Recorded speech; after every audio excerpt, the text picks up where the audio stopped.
माझे नवीनच लग्न झाले होते. मी लग्न करून सासरी आली होती. सासरी खूप मोठं कुटुंब होतं. माझ्या सासऱ्यांचे 2 भाऊ होते. मी त्यांना छोटे आप्पा असे म्हणत असायचे. माझ्या एकाही सासऱ्याची बायको जिवंत नव्हती. सगळ्यांचं काम मी एकटीच करत होती. एका रात्री माझा नवरा कामानिमित्त बाहेर गेला होता. तेव्हा माझ्या चुलत सासऱ्यांनी माझ्यासोबत भर उन्हाचे दिवस चालू झाले होते. उन्हाळ्यामध्ये माझा जीव खूपच पाणी पाणी करत होता. तरीही पाण्याचा एक घोटसुद्धा भेटत नव्हता. रस्त्याने रोज सकाळी शाळेला जायचं आणि पायी पायी शाळेतून घरी यायचं. अशी आमची जीवन कहाणी रोजचीच चालली होती. त्याच्यामध्ये मी दिसायला सगळ्यात सुंदर आणि छान होते. आमच्या गावाचीच म्हणजे खेडेगावामध्ये अजूनही त्या प्रथा चालू आहेत की ज्या मुलीच्या 18 वर्ष लागायच्या आधीच तिला स्थळं बघायला सुरुवात होती. तसंच माझ्या बाबतीतसुद्धा काहीसं झालं होतं. आता माझं 17वे वर्ष चालू झाल्यानंतर माझ्या वडिलांनी माझ्यासाठी लगेचच स्थळे बघायला सुरुवात केली.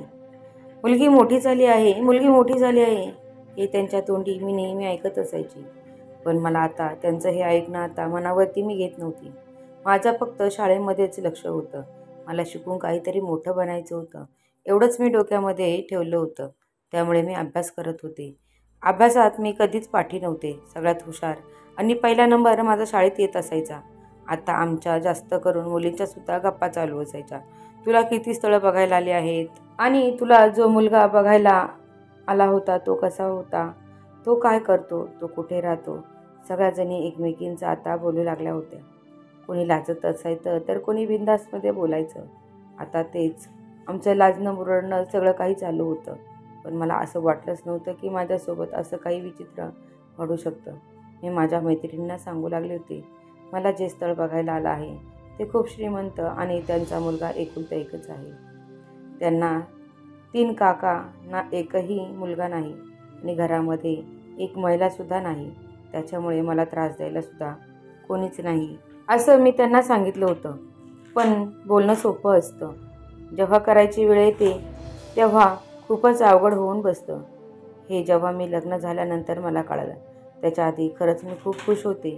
माझ्या वडिलांनीसुद्धा हेच बघून पाहून लग्न लावून दिलं होतं की तिला सासूरवास कोणत्याच प्रकारचा होणार नाही.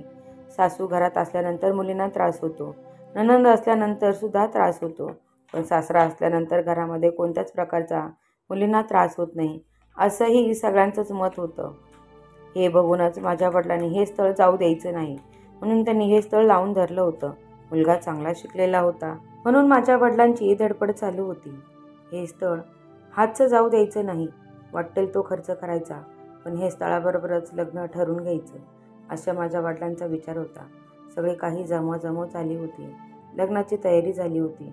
मुलालाही मुलगी पसंत होती, मुलगाही मुलीला पसंत होता. सगळ्यांचा लग्नाला होकार होता. कोणताच रुसवा फुगवा या लग्नामध्ये नव्हता.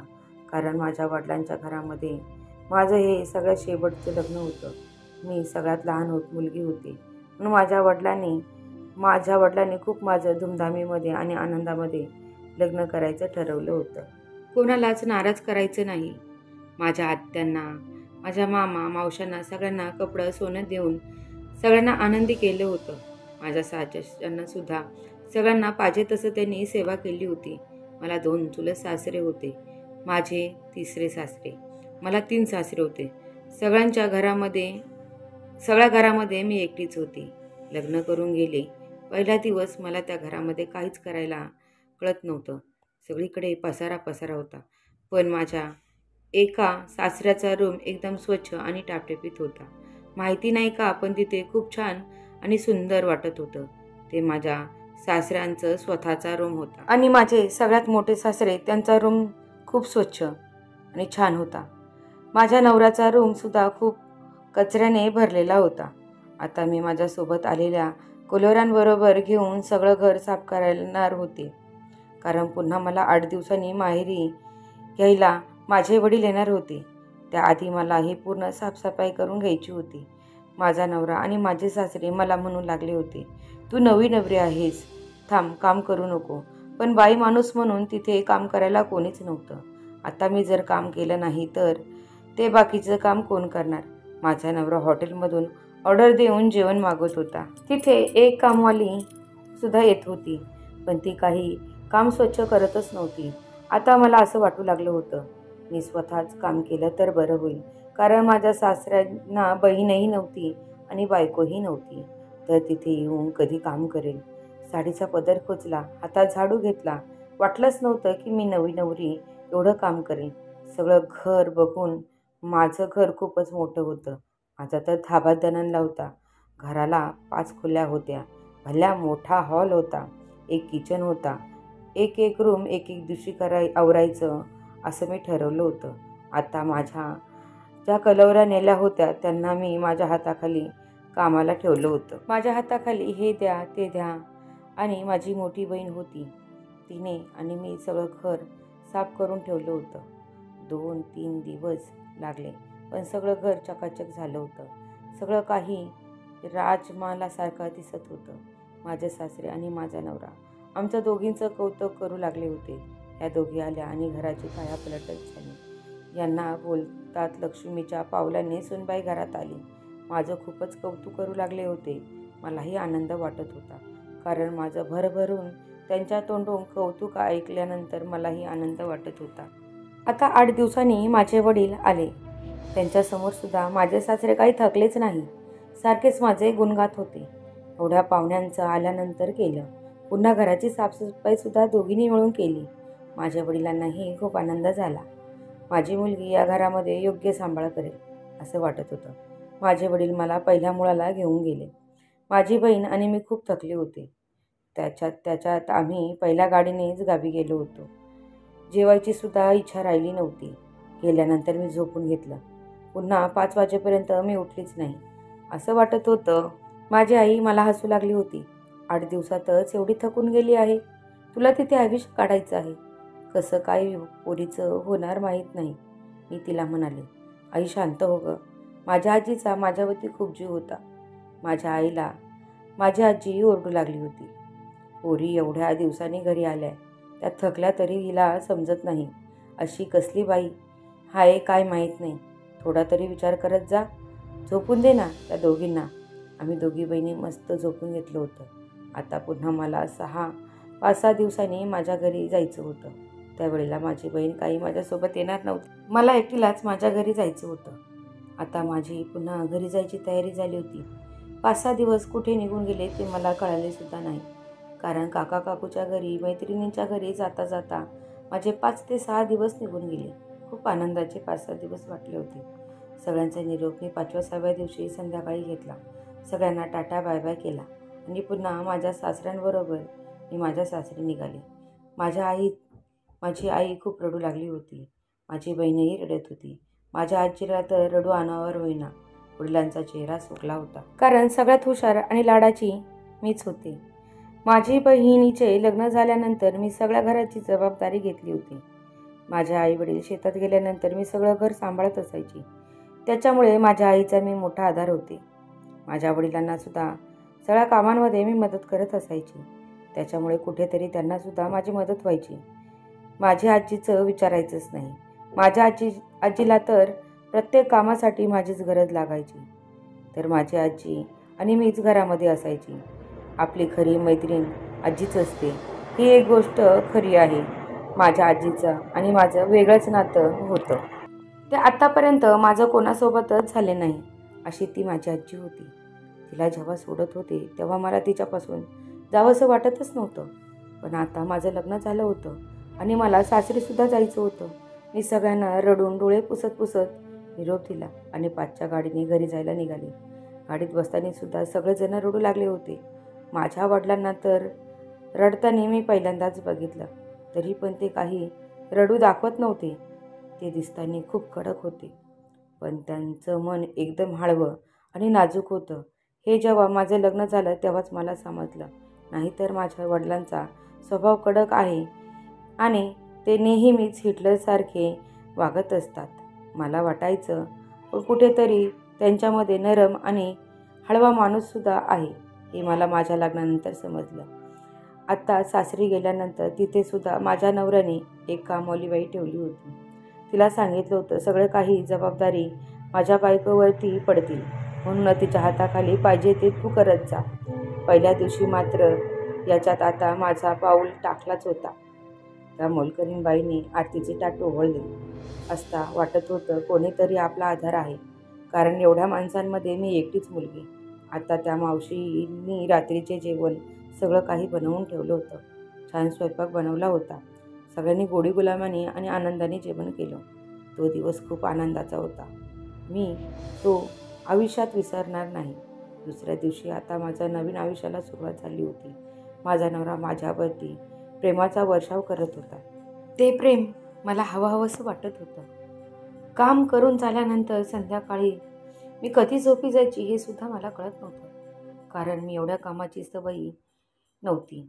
एवढ्या माणसाचं काम करणं याची सुद्धा सवय मला नव्हती, कारण माझी आई, माझे वडील आणि मी, माझी आजी, त्याच्यामध्येही माझी आजी मला मदत करायची. माझी आई भाकरी करायची, मी भात आणि भाजी एवढंच करायची. बाकी छोटी मोठी कामं ती माझीच असायची. पण आता मोठी कामं सगळी काही आता मी एकटीच करत होती. त्याच्यामुळे मी आता थकल्या जाऊ लागले होते. त्या मावशीसुद्धा मला मधी मदत करायच्या, पण कधी कधी त्यासुद्धा कंटाळा यायचा. मी कंटाळा केला तरी सगळ्यांना उपवाशी राहावं लागेल, त्याच गोष्टीचा मला खूप टेन्शन यायचं. म्हणून मी आता कमरेला पदर खोचला होता आणि कामाला सुरुवात केली होती. माझे 3 सासरे, माझा नवरा, मी, कामवाली बाई, आमच्या 6 जणांचं जेवण आणि काम पण करावं लागत होतं. त्या मावशीसुद्धा मला मदत करत होत्या, पण त्या त्यांच्या वयानुसार त्या कधी कधी थकल्या जात होत्या. पण नवीन त्यांनी मला सगळं समजावून सांगितलं आणि सांभाळूनसुद्धा घेतलं. एका आजीसारखं त्यांनी मला समजावून सांगत होत्या. मला आता माझ्या घरामध्ये एक गोड आणि आनंदाची बातमी द्यायची होती. ती माझ्या सासऱ्यांनी माझ्या वडिलांनासुद्धा सांगितली होती. माझे सासरे, माझे नवरा, मी, माझे आईवडील, माझे आजी, सगळे काही आम्ही खूप आनंदामध्ये होतो. बोलबोल करता करता 9 महिने कुठे निघून गेले ते सुद्धा मला कळाले नाही. आता माझी डिलिव्हरी झाली होती. मी आता पुन्हा सासरीवरून माहेरी जाणार होते. मला खूप रडायला येऊ लागलं होतं. 2-3 महिने मी माझ्या माहेरी होती. आता मला पुन्हा काम करावं लागणार, बाळाचं सुद्धा करावं लागणार. याचं आता मला टेन्शन येऊ लागलं होतं. एकटी होते त्यावेळेला मला काहीच वाटत नव्हतं. आता मुलाला घेऊन मी कसं काय काम करणार?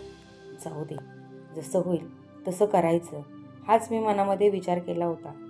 त्याच्यात सगळेजण पुरुष, एकही अशी समजून सांगण्यासाठी कोणी आपलीशी बाई माणूस किंवा महिला नव्हती.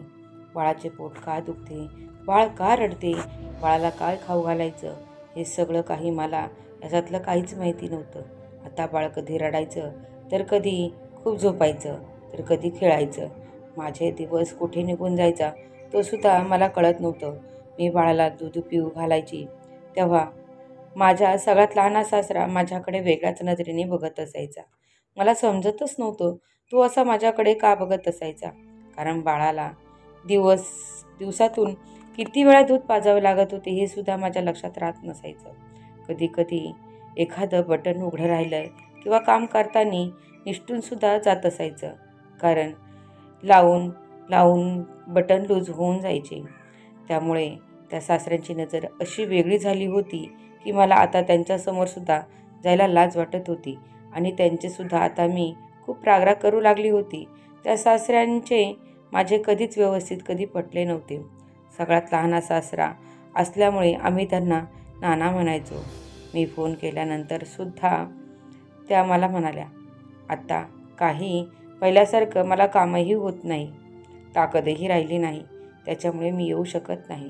तुझ्यावरती मी बोजाच होणार, मी येत नाही बाळा, असं सांगितलं. मी कपड्याला हात लावून घेतला. आता सगळं कसं काय करणार? तेव्हा मला माझ्या घरातल्या महिलांची खूप आठवण व्हायची. माझी सासू असती तर माझ्या मुलाला खाऊ घातलं असतं, त्याला खेळवलं असतं, त्याच्याशी खेळली असती, मला भाजी चिरून दिली असती, लसूण सोलून दिला असता. अशा छोट्या मोठ्या गोष्टींची माझ्या सासूची आता मला आठवण येऊ लागली होती, कारण माझ्या सासू या माझा नवरा लहान असतानाच वारल्या होत्या आणि दोन्ही सासऱ्यांनी लग्न केलं नव्हतं, कारण माझ्या नवऱ्याला सांभाळण्यामध्ये त्या तिघांचं आयुष्य निघून गेलं होतं. आता माझा सासराचे वागणे हे माझ्या डोक्यामध्ये बसू लागले होते. मी त्यांच्याशी जास्त बोलत सुद्धा नव्हती. ते मला नेहमीच बोलत असायचे, सुनबाई तू माझ्याशी का बोलत नाही? तुला काय झाले आहे का? माझा राग आला आहे का? मी म्हणायची, नाही, काही नाही. नाना तुम्हाला काय हवे असेल ते सांगा, मी देते. आणि कधी कधी बाळाला दूध पाजताना ते डायरेक्ट माझ्या रूममध्ये सुद्धा यायचे. एकदा तर मी माझ्या रूममध्ये झोपली होती. बाळाला दूध पिऊ घातलं होतं. माझी छाती पूर्ण तशीच उघडी आणि नको त्या अवस्थेमध्ये नाना मला बघू लागले होते. माझ्या सासऱ्यांना सांगितले की मला लघवी आली आहे, म्हणून नाना ते बाथरूममध्ये गेले आणि बाथरूममधून लवकर आलेच नाही. ते कुठे गेले ते बघायला तेव्हा ते सुनबाईच्या रूममध्ये जाऊन तिला बघत बसले होते. छोटीशी बत्ती चालू होती. बत्तीच्या प्रकाशामध्ये सुनबाईला चांगला निरखत होता. माझे सासरे जोरात ओरडले, अरे नाना काय करत आहे? काही नाही, माझे डोकं दुखतंय म्हणून मी बॉम्बची बॉटल घ्यायला आलो आहे. कधीपासनं बॉम्बची बॉटल इकडे ठेवली आहे? ती तर माझ्याकडे असते. माझ्या सासऱ्याने माझ्या नवऱ्याला ताबडतोब बोलावून घेतलं आणि तुला जो निर्णय घ्यायचा आहे तू घेऊ शकतो, कारण तुझ्यासाठी माझ्या दोन्ही भावाने आयुष्य घालवले आहे. मी त्या दोघांनाही सोडू शकत नाही, पण तू तुझ्या बायकोला घेऊन दुसरीकडे राहा. अधूनमधून मुलाला घेऊन येत जा. आम्ही त्याच्यातच खूप आनंदी आहोत. माझ्या नवऱ्याने काजावरती दगड ठेवून आम्ही वेगळे झालो. जेवण वगैरे सगळे घरातूनच यायचं, पण फक्त आम्ही दोघे झोपायला वेगळे राहत होतो.